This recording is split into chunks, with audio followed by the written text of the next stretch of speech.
और air India को कड़ी टक्कर मिलने वाली है, क्योंकि एविएशन मिनिस्ट्री ने देश में 3 एयरलाइंस को नो ऑब्जेक्शन सर्टिफिकेट जारी कर दिया है, जिससे भारत के एविएशन सेक्टर में एक बार फिर नई हलचल दिख रही है।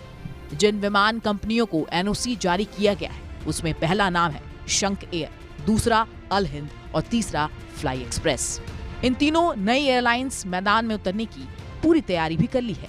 ये एयरलाइंस सिर्फ नए रूट्स बनाएगी, बल्कि अलग अलग बिजनेस मॉडल के जरिए बाजार में अपनी जगह बनाने की कोशिश करेंगी। इनमें से यूपी बेस्ड शंक एयरलाइंस सबसे ज्यादा चर्चा में है। आइए आपको बताते हैं कि कैसे ऑटो चलाने वाले श्रवण कुमार ने खुले आसमान में हवाई जहाज उड़ाने की ठान ली और अपने सपनों को पूरा करके ही दम लिया। कानपुर की तंग गलियों से निकलकर देश के आसमान तक पहुंचने की ये दास्तां किसी फिल्म से कम नहीं है। कभी टेम्पो चलाने और आम जिंदगी जीने वाले श्रवण कुमार विश्वकर्मा अब अपनी खुद की एयरलाइंस शुरू करने जा रहे हैं।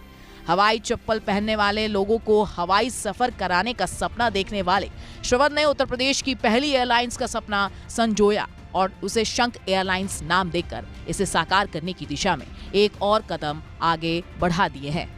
श्रवण कुमार शंक एयर के फाउंडर और चेयरमैन हैं। मीडिया रिपोर्ट्स के मुताबिक मध्यम वर्ग परिवार में जन्मे श्रवण पढ़ाई में एवरेज थे। दोस्ती यारी और हालात ऐसे रहे कि जल्द ही पढ़ाई छूट गई। इसके बाद उन्होंने बिजनेस की दुनिया में कदम रखा और धीरे धीरे खुद को खड़ा किया। उनका पहला बड़ा काम सीरिया का बिजनेस था। इसके बाद उन्होंने सीमेंट, माइनिंग और ट्रांसपोर्ट सेक्टर में हाथ आजमाया।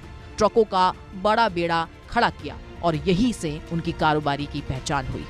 करीब 4 साल पहले श्रवण के मन में एविएशन सेक्टर में कुछ नया करने का विचार आया। उन्हें लगा कि हवाई यात्रा अब लग्जरी नहीं, जरूरत बन चुकी है, लेकिन मध्यम वर्ग के लिए भरोसेमंद और किफायती विकल्प कम है।